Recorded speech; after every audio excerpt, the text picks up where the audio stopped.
Bom dia a todos e a todas.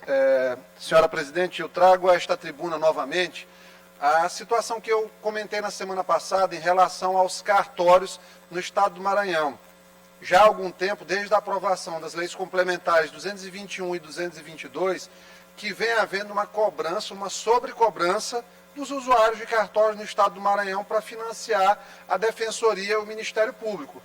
O financiamento da Defensoria e do Ministério Público, a primeira coisa que tem que ficar muito clara, eu tive a oportunidade de me reunir na semana passada com o doutor Alberto Bastos e o doutor Eduardo Nicolau, respectivamente defensor-geral e procurador-geral de Justiça do Estado do Maranhão, que vem desenvolvendo ambos um ótimo trabalho.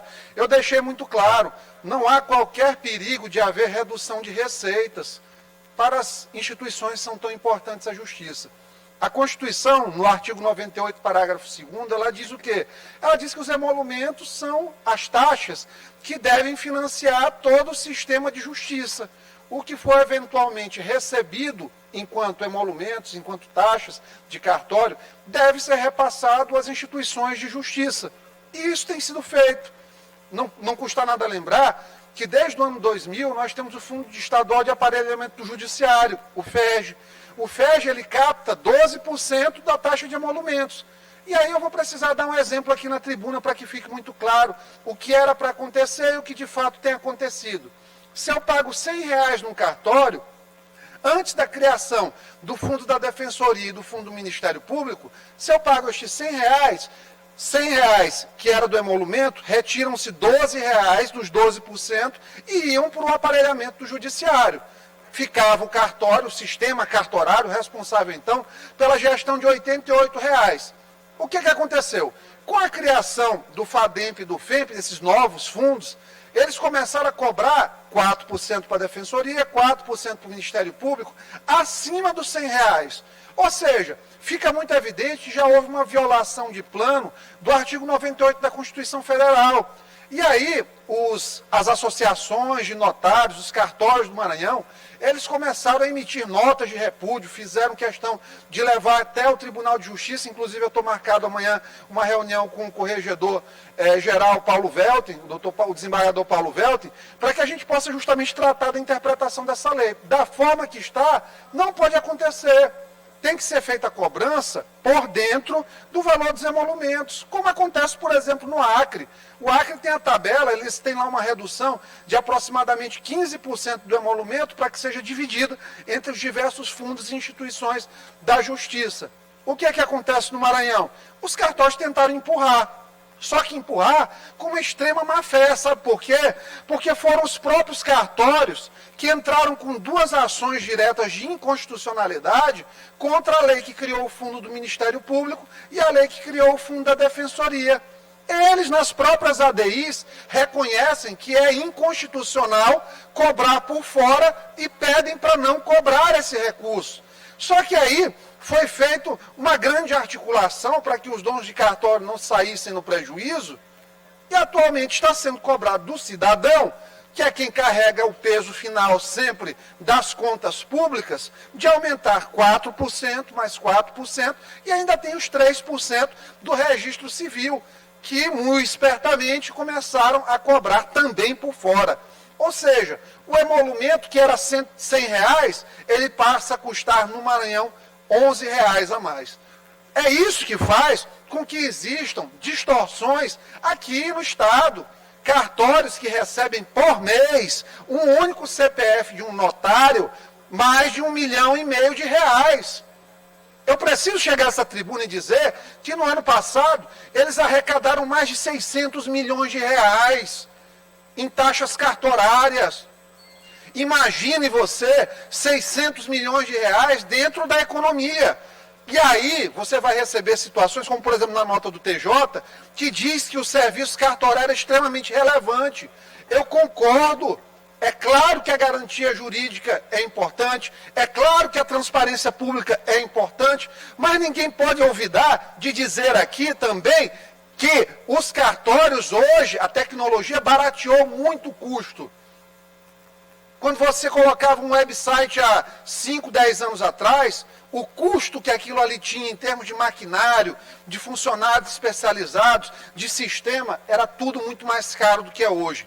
comunicação e tecnologia. Hoje você consegue carregar uma emissora de TV num porta-mala de um carro.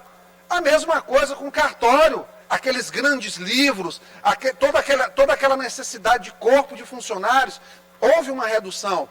E aí vamos pensar, quanto é que custa um cartório por mês, um cartório que fatura R$1,5 milhão de reais? Ele chega a custar 300 mil? Duvido. Não custa. Então, tem delegatário de função pública submetido à prova de concurso e títulos, às vezes aqui no Maranhão. Não, porque demora muito, às vezes, para ter ocupação de cargo de notário em serventia extrajudicial aqui, infelizmente, mas de toda forma. Tem gente botando no bolso mais de R$1 milhão por mês para ser um análogo de um servidor público, quem é delegatário de função pública. Isso está correto? Não está correto. Sabe por quê? Porque assim como existe um piso de R$6 mil no Maranhão, em que nenhuma serventia extrajudicial pode receber menos, tem que haver um teto. Ou você vai transformar uma função pública num mecanismo de enriquecimento infinito.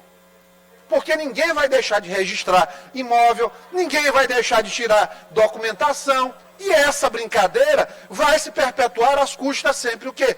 Do peso na vida financeira do cidadão. O que é inadmissível. Eu entrei com uma ação popular na semana passada, tenho sido, inclusive, vilipendiado de maneira interna por alguns donos de cartório. É lamentável que não seja entendido que a gente está defendendo única e exclusivamente a legalidade, a moralidade legislativa e o bolso do cidadão, o mais importante. Não vamos abandonar, sob hipótese alguma, essa luta, porque é uma coisa que o cidadão tem direito de receber a cobrança de taxas, mas não ser sobretaxado. O Código Tributário Brasileiro ele proíbe bitributação. E a gente já sabe que a natureza dos emolumentos ela já foi equiparada às taxas. Então não posso ter cobrança de taxa, sobre, obviamente, pena de estar cometendo um crime relacionado à ordem tributária. Então, esse é o nosso entendimento sobre a questão. Aproveito aqui também para alertar sobre a necessidade de um diálogo pleno do governo do Estado com o empresariado do setor de combustíveis. O combustível em relação à política de preço da Petrobras. A política de preço da Petrobras tem atrapalhado a questão dos combustíveis no estado do Maranhão. O ICMS que nós pagamos aqui, ele é proporcionalmente significativo. É claro que redução unilateral do ICMS, como aconteceu, por exemplo, com gás de cozinha, quando o governo reduziu o valor do ICMS do gás de cozinha, não houve repasse disso pelo empresariado.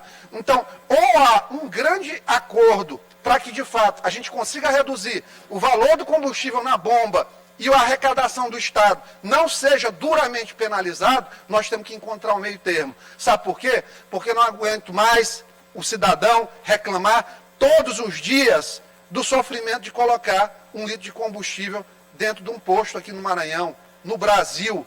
Isso é um problema nacional que precisa ser enfrentado. Chega de nós transferirmos a culpa, o peso da tributação, da política de preço da Petrobras, o lucro dos acionistas da Petrobras, sempre para o consumidor final. Aqui no Brasil, infelizmente, o sistema tributário é assim e a gente precisa lutar por uma reforma tributária justa.